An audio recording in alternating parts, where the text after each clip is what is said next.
el motivo de nuestra vida es adorar al Señor Jesucristo, ¿verdad? Y sobre todo, proclamar su palabra. Estamos viviendo tiempos peligrosos, tiempos difíciles. Sabemos que las cosas no andan bien en el mundo y no van a andar bien, porque recordemos que el mundo está bajo condenación. El Señor Jesucristo lo dijo, ¿verdad? Yo no he venido a condenar al mundo. Pues no, Él no venía a eso, porque el mundo ya estaba condenado. Él venía a salvar a aquellos que iban a creer en Él. A eso venía, ¿verdad? Y por eso honramos su santo nombre, por eso le damos toda la gloria y la honra a nuestro Señor Jesucristo. Vamos a pasar ahora al consejo de la palabra de Dios, hermanos. Vamos a abrir nuestras Biblias en el Evangelio según San Juan. El Evangelio según San Juan, en el capítulo 1. Y vamos a tener nuestro texto base a partir del versículo 19, terminando en el versículo 34.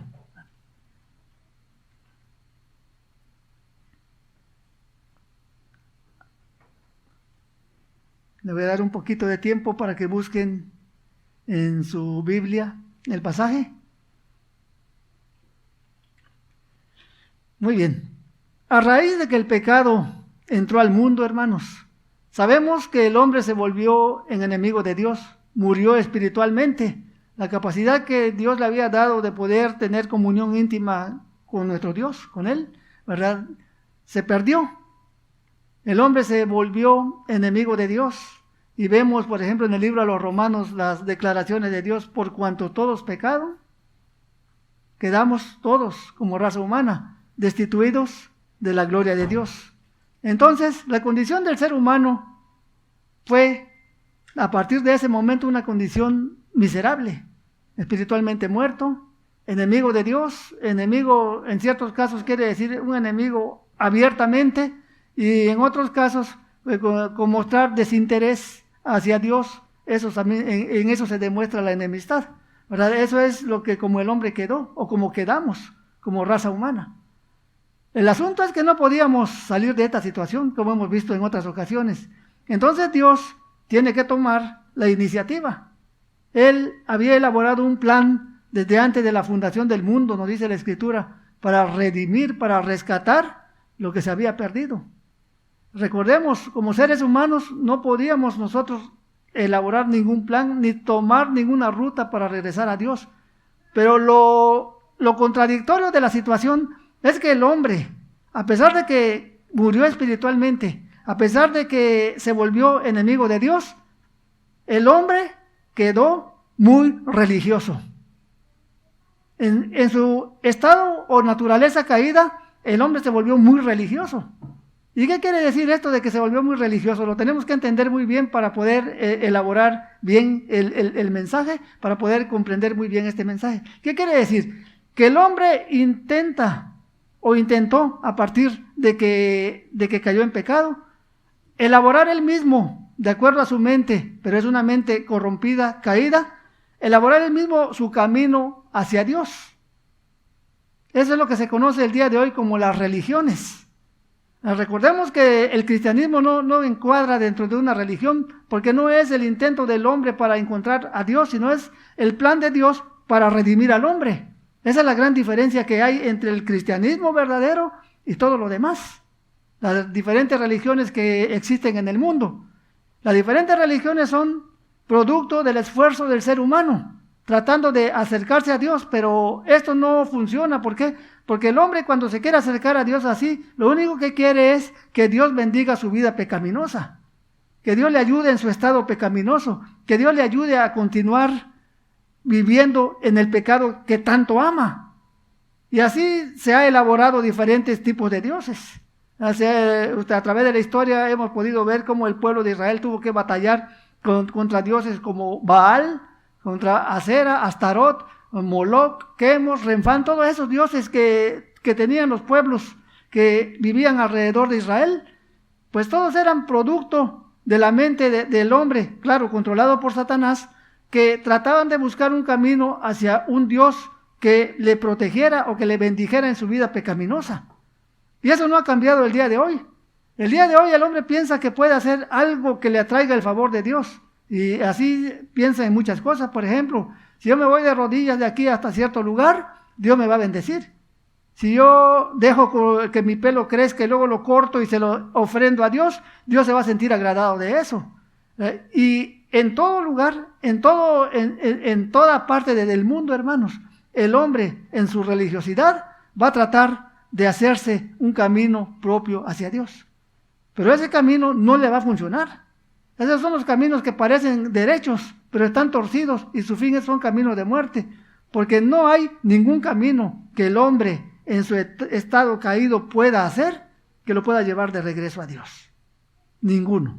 Por eso Dios tuvo que proveer el camino. Y en esa provisión nosotros vemos cómo Dios empieza desde el tiempo antiguo, con el pueblo de Israel, empieza a prefigurar cómo iba a ser. Por ejemplo, al pueblo de Israel le dio la ley, pero le dio la ley para que por medio de la ley pudieran entender su estado caído, para que el hombre pueda entender que no podía venir a Dios en esa naturaleza, porque siempre iba a desobedecer a Dios, siempre iba a quebrantar los mandamientos de Dios. Y por lo tanto, esa ley se la dio para que pudiera ir hacia el camino que Dios estaba proveyendo más adelante, pero que ya les estaba mostrando desde los tiempos antiguos. ¿Cómo se los mostraba? Por medio de los sacrificios. En el libro de los Levíticos, no vamos a entrar de lleno allí, Dios mismo da instrucciones de cómo el hombre podía acercarse a él, y fue a través de los sacrificios de animales. Es decir, tenía que haber un derramamiento de sangre. Y ya sabemos, después en el Nuevo Testamento se nos enseña que sin derramamiento de sangre no hay remisión, o sea, no hay perdón de pecados. No se pueden perdonar los pecados si no hay derramamiento de sangre. Esto también ha servido para que mucha gente acuse a Dios de ser un Dios sangriento. ¿Por qué Dios, dicen ellos, permitió que mataran muchos animalitos inocentes que no tenían la culpa? Bueno, pero eso no fue culpa de Dios. Eso fue culpa de la raza humana. Y si no hubiera habido derramamiento de sangre de esos animalitos, hermanos, nunca el hombre hubiera entendido que Dios estaba tipificando un sacrificio aún mucho más grande, mucho mayor, que era el de su propio Hijo.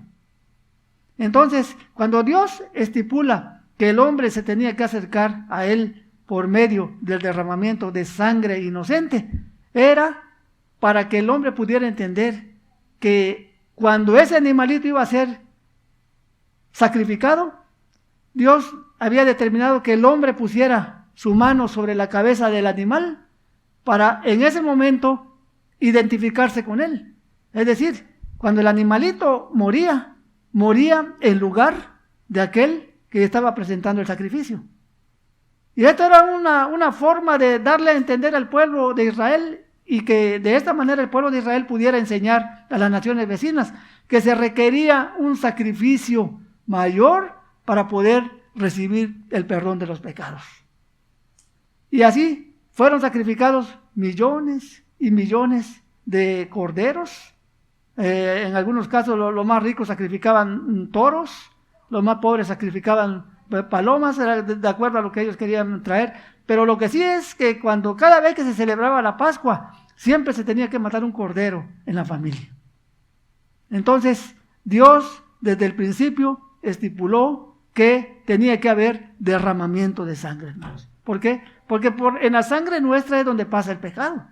Ya hemos hablado sobre eso, ¿verdad? Nuestra sangre está contaminada. Nuestra sangre lleva allí el germen de la muerte y del pecado. Por eso cuando nosotros recibimos, según el apóstol Pedro, de nuestros padres recibimos nuestra herencia, que es pecaminosa. Ya viene ahí la contaminación por medio de la sangre. Por eso fue necesario entonces que Dios, elaborando el plan, desde tiempos antiguos lo prefijara y lo enseñara para que el hombre pudiera captar, pudiera entender qué es lo que Dios había planeado. Él envió de su Hijo para que todo aquel que en Él crea no se pierda, mas tenga vida eterna. Y esto es lo que tenemos como trasfondo aquí. Vemos que cuando Dios envía a Jesucristo, primero venía su antecesor, el que le venía preparando el camino. ¿Y quién era? Juan el Bautista. Vamos a leer en el versículo 19 para entrar de lleno en nuestro texto.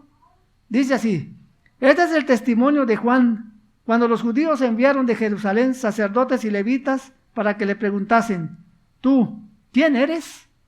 Confesó y no negó, sino confesó: yo no soy el Cristo. Y le preguntaron: ¿qué pues? ¿Eres tú Elías? Dijo: no soy. ¿Eres tú el profeta? Y respondió: no. Le dijeron: pues ¿quién eres? Para que demos respuesta a los que nos enviaron. ¿Qué dices de ti mismo?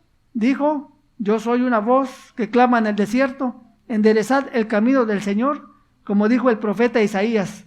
Y los que habían sido enviados eran de los fariseos, y le preguntaron y le dijeron: ¿por qué pues bautizas si tú no eres el Cristo, ni Elías, ni el profeta? Juan le respondió diciendo: yo bautizo con agua, mas en medio de vosotros está uno a quien vosotros no conocéis. Este es el que viene después de mí, el que es antes de mí, del cual yo no soy digno de desatar la correa del calzado. Estas cosas sucedieron en Betábara, al otro lado del Jordán, donde Juan estaba bautizando. Recordamos que Juan empieza su ministerio, hermanos, allá en el desierto.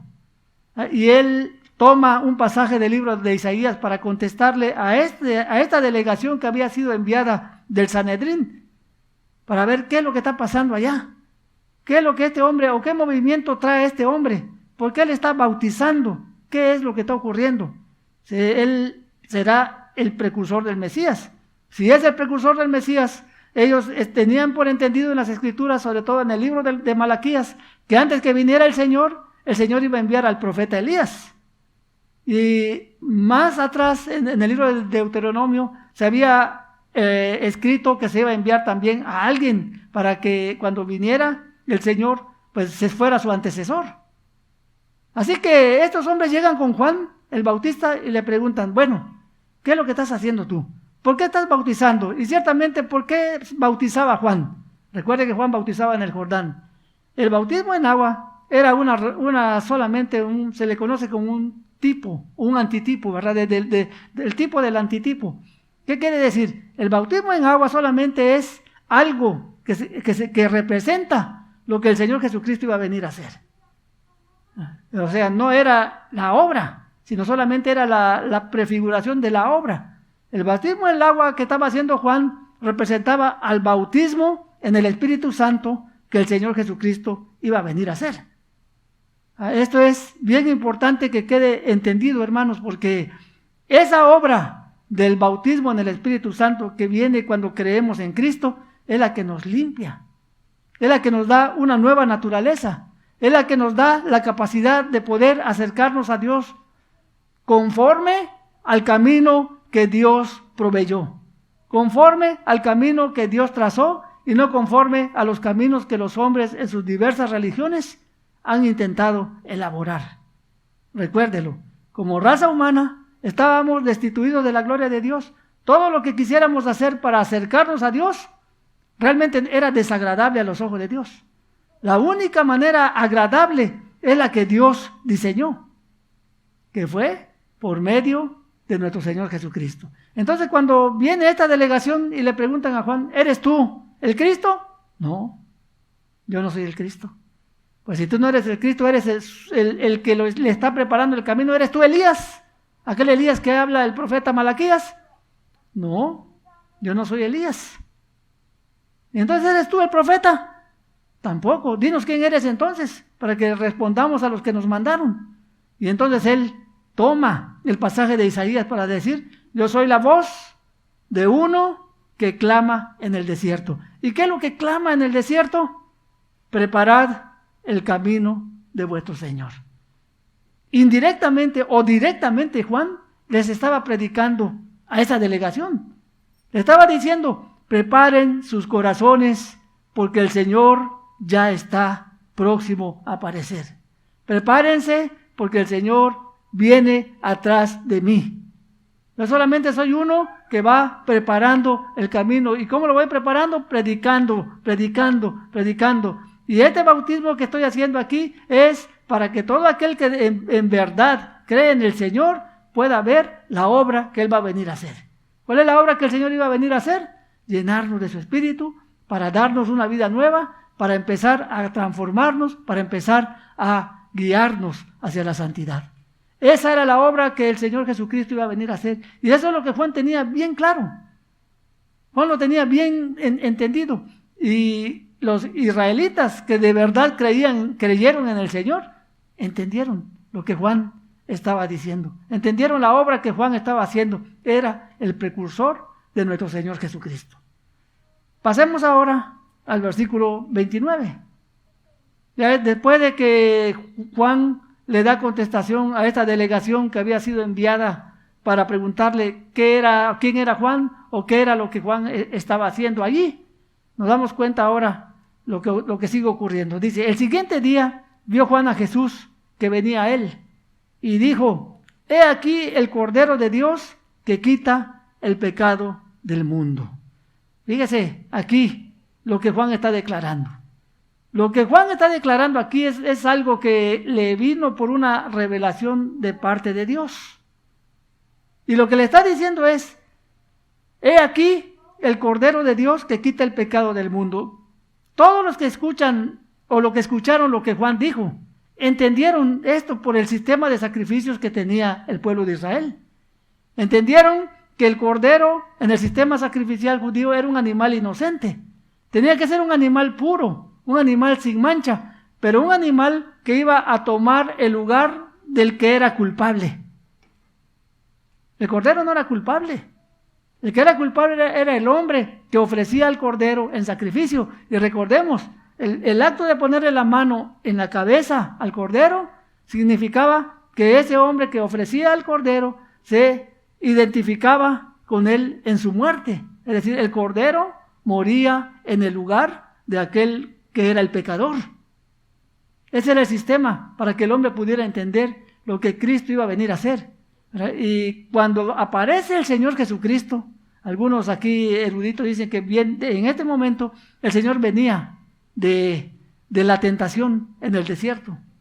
Otros dicen que la tentación fue después, pero la mayoría está de acuerdo que en este momento el Señor Jesucristo se había enfrentado ya a las tentaciones de Satanás, había vencido y se presenta delante de Juan, y Juan lo ve y dice, he aquí el Cordero de Dios. Y aquí hay algo que también nos tiene que llenar el corazón.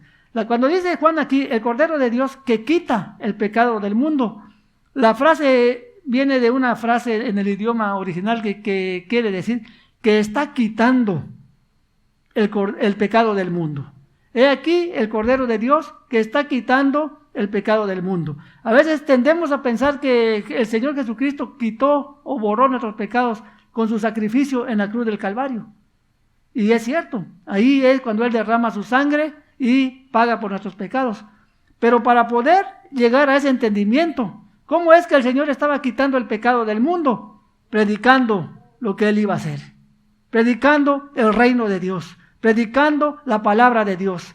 En otras palabras, lo que quiere decir esto es que el mensaje del Evangelio es crucial para que la persona pueda llegar a entender qué significa la crucifixión de Cristo. Porque se puede llegar a pensar, ¿verdad? De que, pues yo creo que Cristo murió crucificado por mí, sí, pero no, ese no es el mensaje completo. Hay que entender qué fue o qué significa que Cristo murió allí, cuál fue la obra que Él ha hecho, cómo es que yo, creyendo en Él, es como que pusiera mi mano sobre la cabeza del Cordero y me identificara con Él, y yo, el que debería de ser muerto, no morí realmente, sino murió por mí el Cordero de Dios. Ese era el propósito por el cual Dios instituyó o permitió este sistema de sacrificios, para que cuando viniera el real Cordero de Dios, nuestro Señor Jesucristo, el ser humano pudiera entender lo que Dios estaba haciendo en ese momento. El Cordero de Dios estaba quitando el pecado del mundo. Y para ello, hermanos, a nosotros ahora se nos ha encomendado la predicación del Evangelio. Y esto es crucial. Es importante que nosotros seamos fieles en predicar el Evangelio. Que no, como dice ahí, que no apaguemos nuestras lámparas. Que podamos dar a compartir el mensaje del Evangelio, porque ahora nosotros somos los responsables, somos los embajadores, somos los encargados de parte del Señor de dar a conocer las grandes obras del Cordero de Dios, para que todo aquel que mire hacia la cruz del Calvario entienda qué fue todo lo que Dios diseñó para que ahora nosotros podamos tener el camino de regreso hacia Él. No hay otro camino. Por eso dijo el Señor Jesucristo: yo soy el camino, la verdad y la vida, y nadie viene al Padre si no es por mí. Pero ese camino se tiene que entender. Tiene uno que irlo conociendo, y nosotros somos los encargados de proclamarlo. Somos los encargados de predicarlo. ¿Para qué? Para que la gente pueda comprender el mensaje de salvación, pueda comprender lo que Jesucristo ha hecho, pueda comprender que sin derramamiento de sangre no hay remisión de pecados. Y por eso, por causa del hombre, por su pecado, Dios tiene que instituir este sistema de sacrificios hasta llegar al sacrificio supremo, que detiene, ahora sí, con su sacrificio una vez y por todas, detiene todo aquel sistema sacrificial que Dios había estipulado en el Antiguo Testamento. Ya no hay más necesidad de sacrificar animales, ya no hay más necesidad de sacrificar corderos, porque ahora nosotros estamos identificados como el Cordero de Dios. Él, cuando creímos en Él, nos bautizó con su Espíritu Santo, que quiere decir, nos dio una vida nueva, que ahora va a ir siendo transformada a la imagen de Él mismo. Ese es el propósito de Dios, el propósito de tener un pueblo, de tener una iglesia, de tener gente de Él mismo que sea celoso de buenas obras, un pueblo propio de Dios, porque va a ir siendo transformado, va a ir reflejando el carácter de Cristo cada vez más. ¿Por qué? Por la obra que el Señor mismo está haciendo en nosotros. Por eso usted va a encontrar pasajes en la Escritura que dice que aquel que comenzó la buena obra en vosotros, la perfeccionará hasta el día de Jesucristo. ¿Pero quién es el que la está haciendo? Él. Claro, nosotros hacemos lo que nos toca. Nosotros permanecemos en la palabra, permanecemos en la oración, permanecemos en las cosas que Dios nos ha provisto para que nosotros perseveremos en ella. Y el Señor sigue haciendo su buena obra en nosotros para perfeccionarla en el día de Jesucristo. Esto es bien importante que nosotros lo comprendamos y lo entendamos, hermanos. El propósito de que un cristiano esté en esta tierra no es para disfrutar de los deleites pecaminosos del mundo, sino de que seamos hechos a la imagen de nuestro Señor Jesucristo, de que prediquemos el Evangelio para que los que no conocen este Evangelio lo puedan entender la obra del Señor y puedan encontrar el camino de salvación que Dios ha provisto a través de quien Él envió, el Cordero de Dios. Por eso cuando Juan ve a Jesucristo, Juan entiende todo esto. Y es lo que Juan proclamaba: he aquí el Cordero de Dios que quita el pecado del mundo. Y fuera de Él no hay nadie que nos pueda salvar. Usted va a ver que el hombre ha hecho sus religiones, que si Alá, que si Mahoma, que si Confucio, que si Buda, pero todos estos son hombres que murieron y ahí quedaron. No se levantaron de la tumba.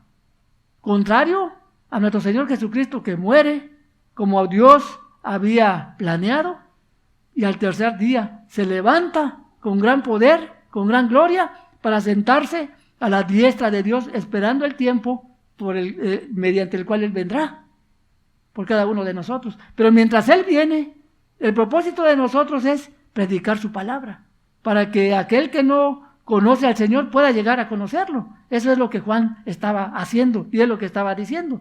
En el versículo 10 dice: este es aquel de quien yo dije, después de mí viene un varón, el cual es antes de mí, porque era primero que yo. Y yo no le conocía, mas para que fuere manifestado Israel, por esto vine yo bautizando con agua. Bueno, ya una vez que Juan ve a Jesucristo, recuerde que Jesucristo era pariente de Juan. Y Juan era 6 meses mayor que Jesucristo. Pero Juan, hasta un tiempo antes, no sabía que Jesucristo iba a ser el Cordero de Dios.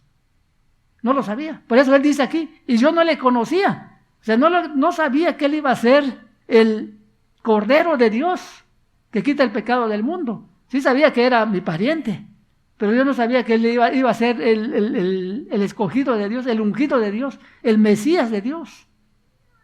Mas para que esto fuese manifestado a Israel, por esto vine yo bautizando con agua. Es decir, pero se me dio a entender que el tiempo ya había llegado. Y por eso empecé a bautizar con agua, para enseñarle a la multitud que ya pronto se iba a manifestar el Salvador.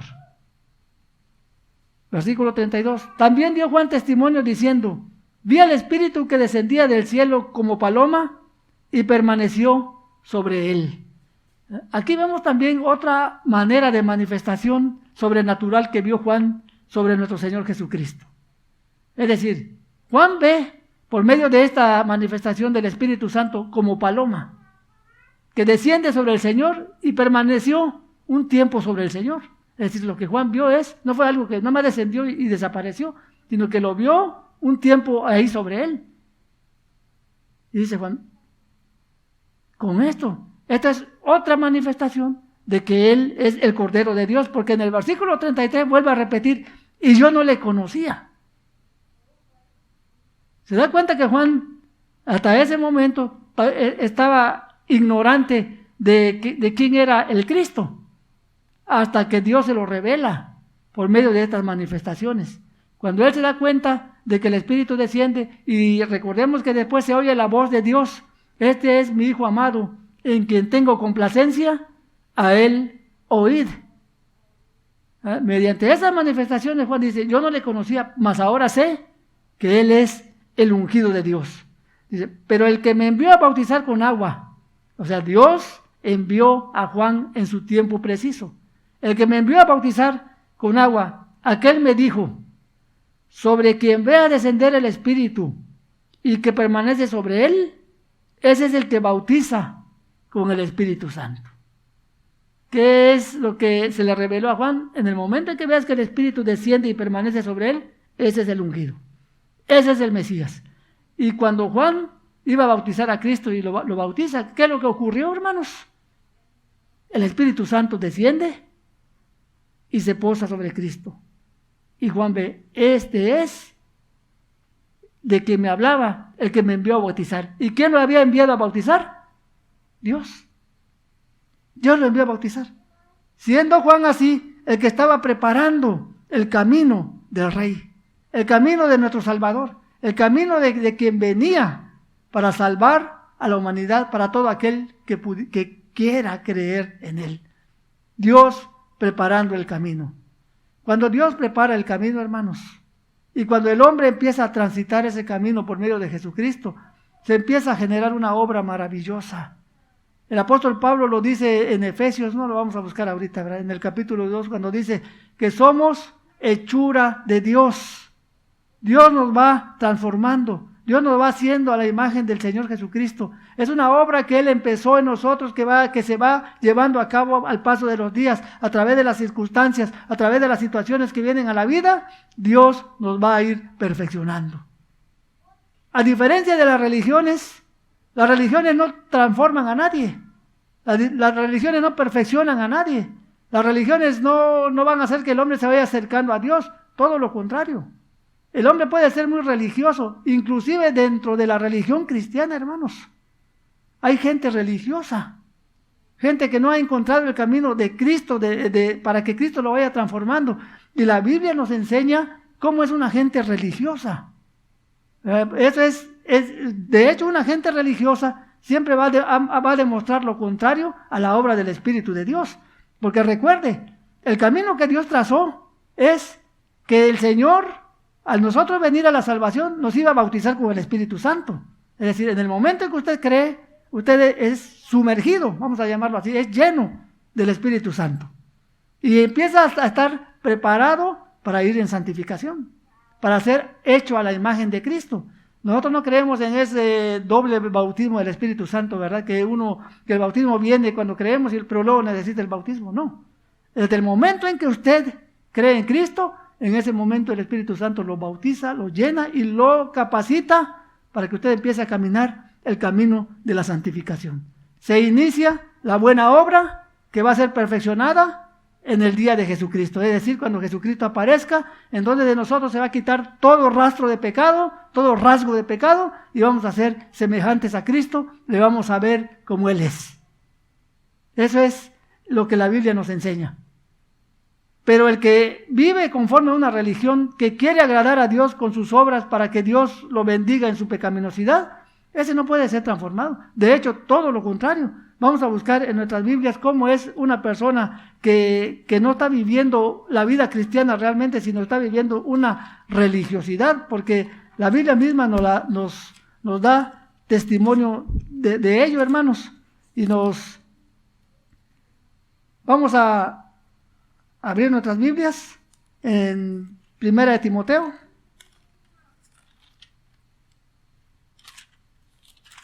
Ahorita vamos a ir leyendo unos pasajes aquí, ¿verdad? Para que usted vaya viendo. Bueno, vamos a leer primero en 1 de Timoteo capítulo 4.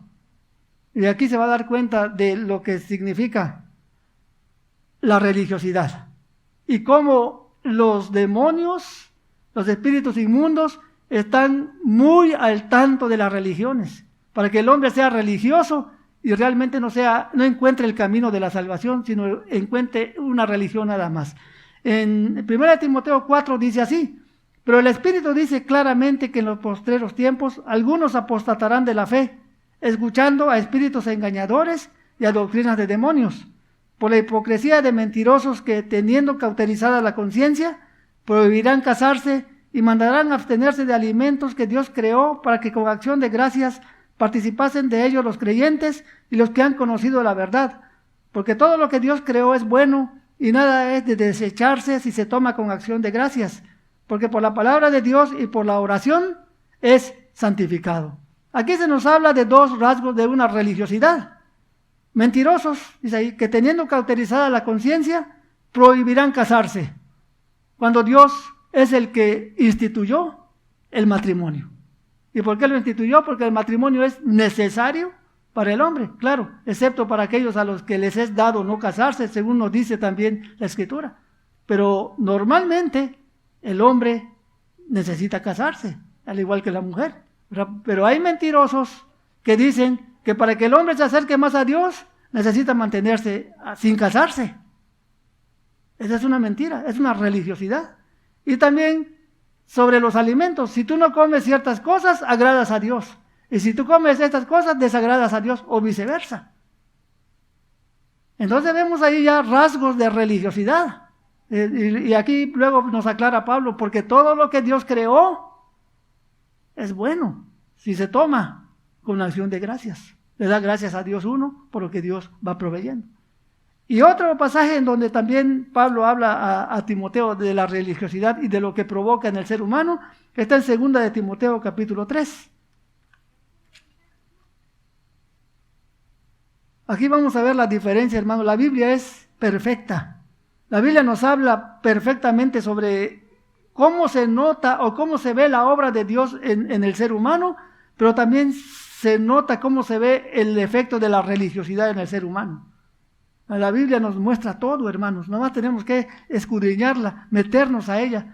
Le voy a dar lectura, usted siga con la vista. Dice así: también debes saber esto, que en los postreros días vendrán tiempos peligrosos, porque habrá hombres amadores de sí mismos, avaros, vanagloriosos, soberbios, blasfemos, desobedientes a los padres, ingratos, impíos, sin afecto natural, implacables, calumniadores, intemperantes, crueles, aborrecedores de lo bueno, traidores, impetuosos, infatuados, amadores de los deleites más que de Dios, que tendrán apariencia de piedad. Fíjese, que serán religiosos, tendrán apariencia de piedad, pero lo que están haciendo, la forma como están viviendo, negará que la piedad está obrando en ellos, negará la eficacia de ellos. Y luego nos dice: a esto se evita. ¿De qué está hablando aquí, hermano? Estamos hablando de que la obra del Cordero de Dios es una obra transformadora. Es una obra que, si somos honestos, todos vivíamos bajo este cuadro. Antes de venir a Cristo, nuestra vida era así: calumniadores, intemperantes, crueles, aborrecedores de lo bueno, desobedientes a los padres, implacables. Así éramos, hermanos. destituidos de la gloria de Dios. Pero cuando venimos a Cristo, la evidencia es que vamos siendo transformados. Se empieza a ver la eficacia de la gracia en nosotros, es decir, el poder de Dios transformándonos. La buena obra comenzada por Él se empieza a perfeccionar y se terminará hasta el día de Jesucristo. Es la obra del Señor en nosotros. Las religiones producen maldad. Las religiones, como son caminos que los hombres han elaborado para tratar de acercarse a Dios sin dejar su pecado que tanto aman, pues no puede transformar. Ninguna puede transformar. Pero el Cordero de Dios, que es a quien Dios envió como propiciación por nuestro pecado, ese Cordero que murió en la cruz del Calvario por nosotros, en nuestra vida, nos transforma a su imagen. Nos va llevando de gloria en gloria, como dice la Escritura, cada día, transformándonos y vamos reflejando el carácter de Él mismo. Esa es la característica del pueblo del Señor. Va reflejando en su vida el carácter de Dios, pero por la obra de aquel a quien Dios envió. Y ese es el único camino por el cual el hombre puede venir a Dios. No hay otro camino. Dios lo instituyó desde tiempos antiguos por medio de los sacrificios, para que cuando llegara el supremo sacrificio, el máximo sacrificio que era nuestro Señor Jesucristo, nosotros pudiéramos entender que tenemos que depender de Él y solo de Él, para que Él pueda hacer su obra en nosotros y llevarnos al Padre. Y eso es lo que estamos esperando el día de hoy. Estamos esperando su venida. Estamos esperando su regreso. Por los acontecimientos que estamos viendo, su regreso no se tarda mucho ya. Y mientras Él viene, el propósito de su iglesia es proclamar su palabra. Proclamar su palabra. ¿Por qué? Porque recuerde esto, hermano. Vivimos en un mundo que está caído en pecado, que aborrece a Dios, que aborrece su palabra, que no quiere saber nada de la palabra de Dios. Usted ve los movimientos que se van levantando el día de hoy anti Dios, por todos lados. En este mundo, lo único que está deteniendo que la maldad se manifieste plenamente es Dios a través de su Espíritu, a través de su palabra. Por eso es que la palabra de Dios nunca debe faltar, hermanos. Usted y yo tenemos que ser fieles en proclamar la verdad. Si se apaga la palabra de Dios, ¿qué esperanza hay para el mundo perdido, hermanos? Si se apaga la palabra de Dios, ¿qué esperanza hay para nosotros como creyentes de ser edificados? Ninguna. La palabra de Dios es tan importante, es tan central, que Dios mismo nos manda, nos llama embajadores para predicar, comunicar su mensaje, para que todo aquel que no crea en Él pueda creer y pueda tener la vida eterna. Y para que nosotros podamos ser edificados sobre nuestra santísima fe y así aguardar al Señor de los cielos para cuando Él venga. Y sobre todo fortalecernos ante las luchas y combates que vamos a tener que pasar, porque la maldad en el mundo va aumentando cada día más. Nada más mire lo que está ocurriendo en las noticias, mire lo que está ocurriendo, el movimiento gay y todo eso. Pronto ya va a ser un movimiento que va a ser legal y que va a condenar a todos aquellos que hablen contra eso. ¿Qué vamos a hacer? ¿Nos vamos a callar? ¿Vamos a tapar nuestras voces por temor a que nos eliminen? No, somos el pueblo del Señor.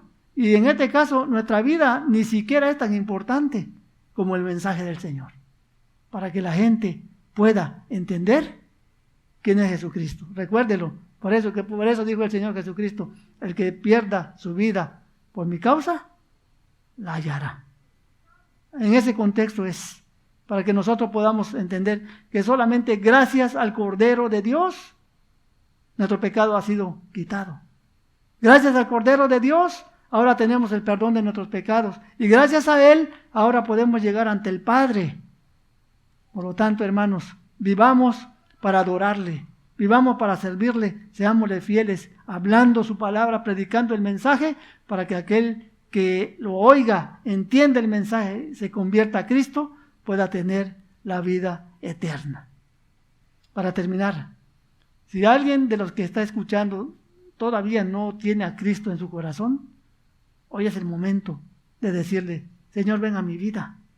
Dame la salvación, te necesito. Yo sé que estoy perdido en mis delitos y pecados y estoy destituido de la gloria de Dios, y quizá he tratado de acercarme a ti por medio de las diferentes religiones, por lo que me enseñó mi papá o lo que me enseñó mi mamá, pero que a la luz de tu palabra veo que está incorrecto. Ahora quiero acercarme por medio de aquel que dio su vida por mí, el Señor Jesucristo. Entrega tu vida a Cristo, dile: ven a mi vida, perdona mis pecados y hazme una nueva criatura para poder tener la vida eterna. Y a partir de allí la vida será diferente. Vamos a empezar a crecer en el conocimiento del Señor, vamos a empezar a entender su voluntad para nosotros. Vamos a inclinar nuestros rostros, hermanos.